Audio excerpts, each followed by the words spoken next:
Postscript to the message, the journey after the merger. When water forgets it was hydrogen. On the occasion of the 70th birthday of Pujya Daaji, 28 September 2025, Kanha Shanti Vanam. Dear ones, the spiritual journey presents a fundamental paradox. What we see as the ultimate goal is actually just the beginning of true growth. This insight, which is central to the message shared during the September Bhandara 2025, prompts us to re-examine our most basic ideas about progress, success, and the nature of spiritual realization. People in our world are obsessed with endings. We act like graduation, retirement, and enlightenment are final points. But nature shows us something else. Has a seed finished its journey when it finally breaks through the soil after struggling in the dark? No, it's just the beginning. The breaking through isn't the goal. It's the first step toward everything that matters. Photosynthesis, growth, bearing fruit, providing shade, and eventually becoming soil for new seeds. When Babuji said that merger makes you a beginner, this is what he meant. The drop that celebrates joining the ocean while still being a drop hasn't really merged. There is no one left to celebrate a real merger. It's the biggest contradiction. The science and philosophy behind change.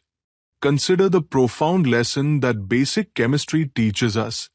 Hydrogen is volatile, dangerous, and elusive.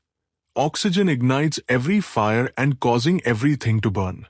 Yet, when they combine, do they symbolize destruction? They merge to form water, which supports all life. But here's the deeper truth. Water doesn't remember being hydrogen. It no longer has an explosive nature, even as a suppressed tendency.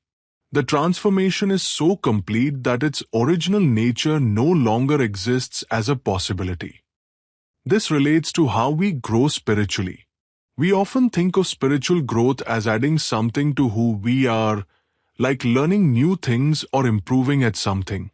But real change is like alchemy. You don't just boost your ego. You become something completely different that serves a totally different purpose. The Bhagavad Gita discusses Swadharma, your personal duty or purpose.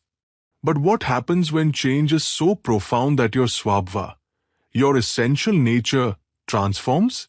The dharma of water isn't the same as that of hydrogen and oxygen. The new dharma is to flow, nourish, purify, and sustain life. Message: we are not becoming better drops. We are learning that our true nature was never dropness. And even this discovery, which is very important, only prepares us to start the real work. What implications does this have for daily life? First, it alters how we perceive problems and challenges. An aware being doesn't see traffic jams as issues on their own journey. They view themselves as part of the flow, and this influences their reactions. They might choose a different route, not because I need to get there faster, but because it benefits the overall flow. This understanding changes everything in relationships. Most fights occur when two drops try to stay apart while claiming they want to be together. When both people realize they were never separate drops but always expressions of the same water, they are no longer separate. The Vedic tradition talks about prayatna, effort, and prasad, grace. Before the merger, we try to become the ocean. After the merger, we realize that we always were the ocean pretending to be a drop. But then comes the most challenging part. Choosing to be a drop while knowing we're the ocean, a paradox full of riddles. Babuji calls it the beginning for this reason. An actor can get lost in a role. But can you play the part perfectly while knowing that you're playing? Is it possible to be fully human and still know you're divine? Can you feel how limited the body is while being in the limitless? The wisdom of limiting. This is where philosophy starts to apply in real life. Water takes the shape of its container not because it can't be shaped, but because being shapeless isn't helpful. Water becomes drinkable in a cup. It turns into rain in the clouds. It becomes life itself in blood vessels. Similarly, the ability to change is what empowers us. After the merger, the journey is about learning to see limitations as creative choices rather than rules that have to be followed.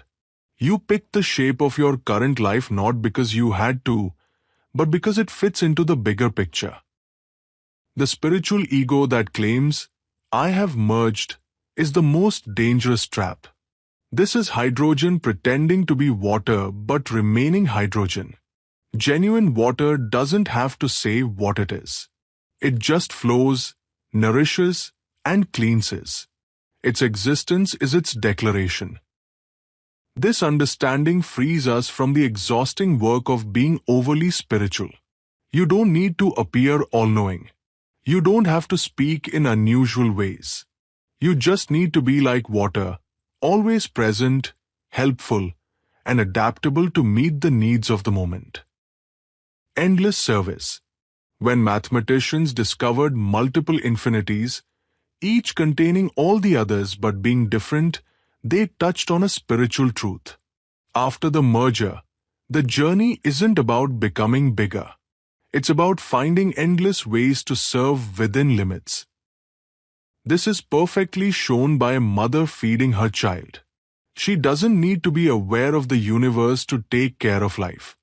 Her change from being a person to being a mother is complete and perfect for what it needs to do.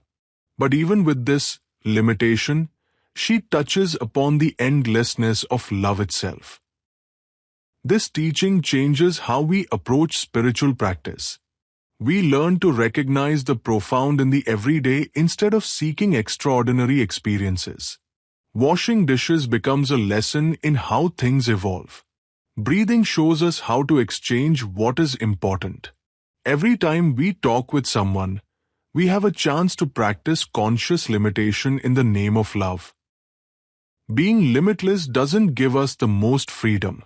It's like how water chooses to become ice to stay solid, steam to rise, or remain as liquid to flow. Each state works perfectly, and the changes between them happen naturally when they are needed, not because people are unhappy with the current state. Perhaps this is true freedom. Living message: as you go about your day, remember that you're not trying to become the ocean. You're learning to be water in every way that water works for this moment. When you drink water, think about the hydrogen and oxygen that gave up their own lives to help life. When you have problems, be like water and find the path that meets not only your own needs but also the needs of the whole. After merger, the journey isn't about gaining more. It's about discovering what you can become by intentionally letting go, how you can serve by choosing to limit yourself, and how you can love by accepting your limited form while knowing that you are formless. This is the pathless path that goes beyond all paths. Creating a path only means imposing freedom upon yourself. When people ask the masters what comes after enlightenment, they smile. They give you a glass of water and wait for you to find the infinite in the ordinary, the deep in the simple, and the everything in the enough, the essence of finding totality within sufficiency. And in that realization, the most amazing change happens. It is not that the ordinary becomes holy, but you finally see that it always was. The water was always sacred. We just needed to learn how to see. With prayers to the Great Master.